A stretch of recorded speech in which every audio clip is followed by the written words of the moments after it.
नाज़रीन ग्रामी, हमारा ये ईमान है कि दुनिया में एक वक्त ऐसा आएगा जब अल्लाह ताला अपने इज़्न से इसराफील अलैहिस्सलाम को जिंदा फरमाएगा और सूर को पैदा करके उसे फूंकने का हुक्म देगा।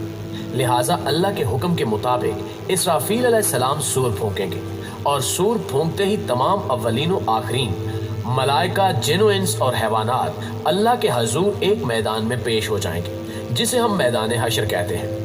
ये मैदान हशर मुल्क शाम की ज़मीन पर कायम होगा, जिसकी ज़मीन ऐसी हमवार होगी कि एक किनारे पर राई का दाना गिर जाए तो दूसरे किनारे से बाआसानी दिखाई देगा। आज की मुंतखब शुदा वीडियो में हम उसी मैदान हशर का तज़किरा करेंगे और बताएंगे कि किस तरह सारी दुनिया शफात की खातिर दर बदर फिरेगी। दोस्तों, अहादीस के मुताबिक मैदान हशर में सूरज की गर्मी के अलावा भी बेशुमार तकालीफ और सख्तियां होंगी जिनको लोग पूरा एक साल बर्दाश्त करेंगे।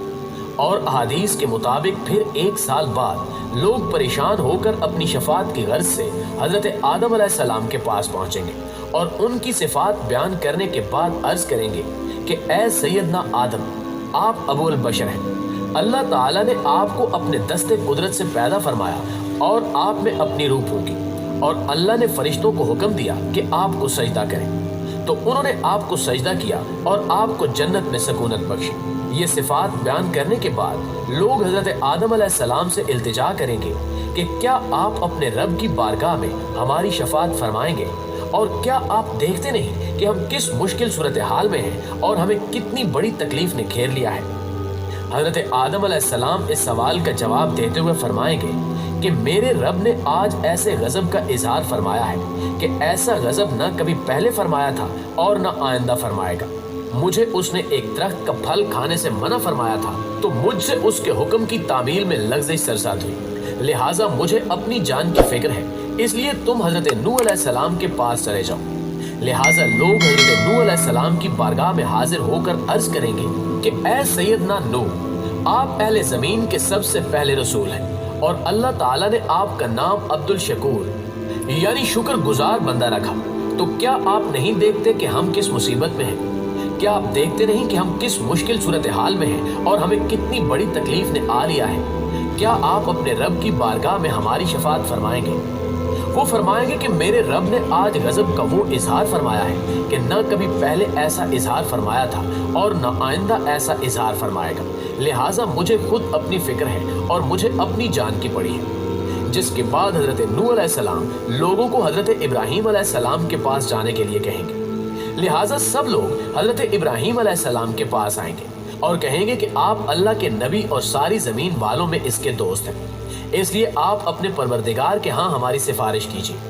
क्या आप नहीं देखते कि जिस हाल में हम हैं और जो मुसीबत हम पर पड़ी है? वो कहेंगे कि मेरा परवरदिगार आज बहुत गुस्से में है, इतना गुस्से में कि ना तो इससे पहले कभी ऐसा हुआ और ना इसके बाद कभी होगा।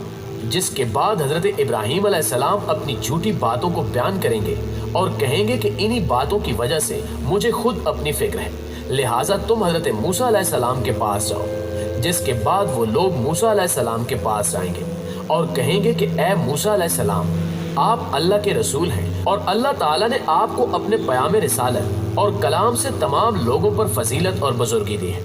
लिहाजा आप अपने परवरदिगार से हमारी सिफारिश कीजिए। क्या आप नहीं देखते कि हम जिस हाल में हैं और जो मुसीबत हम पर पड़ी है?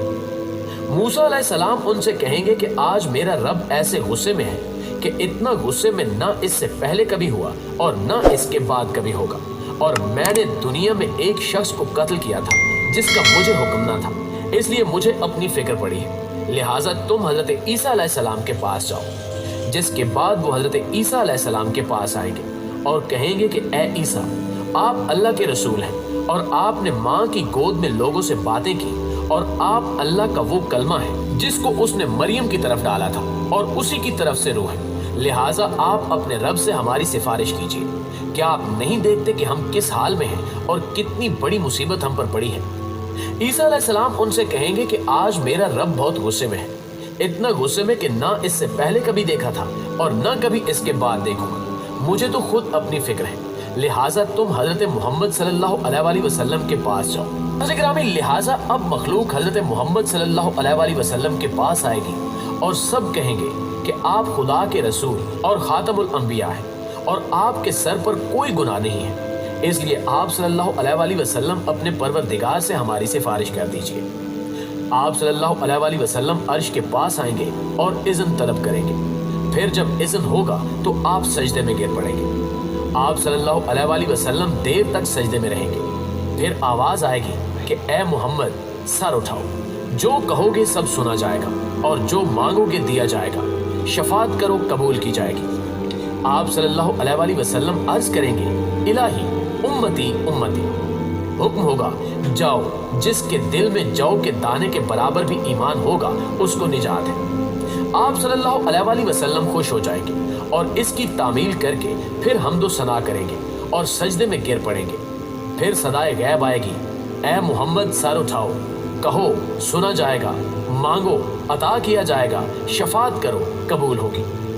آپ صلی اللہ علیہ وآلہ وسلم عرض کریں گے الہی امتی امتی، حکم ہوگا کہ جاؤ، جس کے دل میں رائی کے دانے کے برابر بھی ایمان ہوگا وہ بخشا جائے گا۔ غرض تیسری مرتبہ بھی آپ صلی اللہ علیہ وآلہ وسلم سجدے میں جا کر پھر امت کی بخشش کے لیے کہیں گے، اور اس بار رائی کے سب سے چھوٹے دانے کے برابر ایمان والے شخص کی بھی بخشش کروا لیں گے۔ آخر میں آپ صلی اللہ علیہ وآلہ وسلم ایک مرتبہ پھر سجدے میں جائیں گے اور پھر ویسے ہی ندا آئے گی۔ آپ صلی اللہ علیہ وآلہ وسلم فرمائیں گے کہ جس نے تیری یکتائی کی گواہی دی یعنی لا الہ الا اللہ کہا اسے بھی بخش دے، تو صدا آئے گی کہ اس کا اختیار تمہیں نہیں، لیکن مجھے اپنی کبریائی اور عظمت و جبروت کی قسم دوزخ سے ہر اس شخص کو نکال دوں گا جس نے مجھے ایک کہا اور اپنے لیے دوسرا معبود نہیں بنایا۔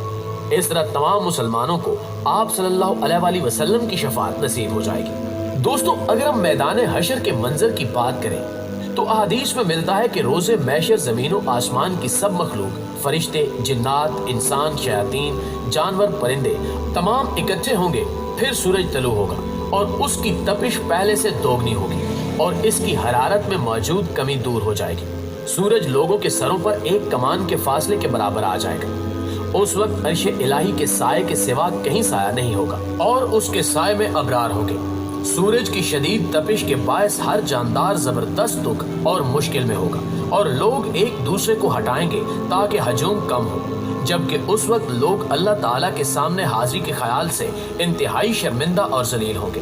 اور یہی وہ وقت ہوگا جب سورج کی حرارت، سانسوں کی گرمی، دلوں میں پشیمانی کی آگ اور زبردست خوف و ہراس ہوگا اور ہر ایک بال سے پسینہ بہنا شروع ہوگا، یہاں تک کہ وہ قیامت کے میدان میں پانی کی طرح بھر جائے گا اور ان کے جسم بقدر گناہ پسینے میں ڈوبے ہوں گے، جبکہ بعض گھٹنوں تک، بعض کمر تک، بعض کانوں کی لو تک اور بعض پورے کے پورے پسینے میں ڈوبے ہوں گے۔ حضرت ابن عمر سے روایت ہے کہ حضور صلی اللہ علیہ وآلہ وسلم نے فرمایا کہ لوگ بارگاہ الہی میں کھڑے ہوں گے، یہاں تک کہ بعض لوگ کانوں تک پسینے میں غرق ہوں گے۔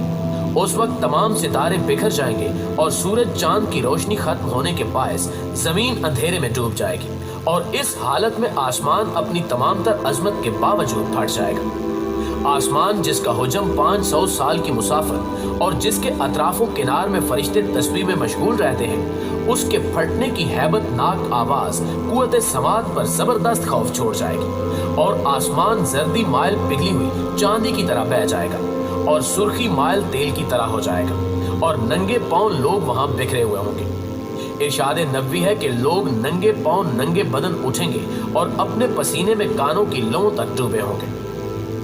ام المومنین حضرت سعودہ رضی اللہ تعالی عنہا نے عرض کیا کہ یا رسول اللہ صلی اللہ علیہ وآلہ وسلم، کیا عبرتناک منظر ہوگا کہ ہم ایک دوسرے کو ننگا دیکھیں گے؟ آپ نے فرمایا کہ کسی کو ہوش نہ ہوگا۔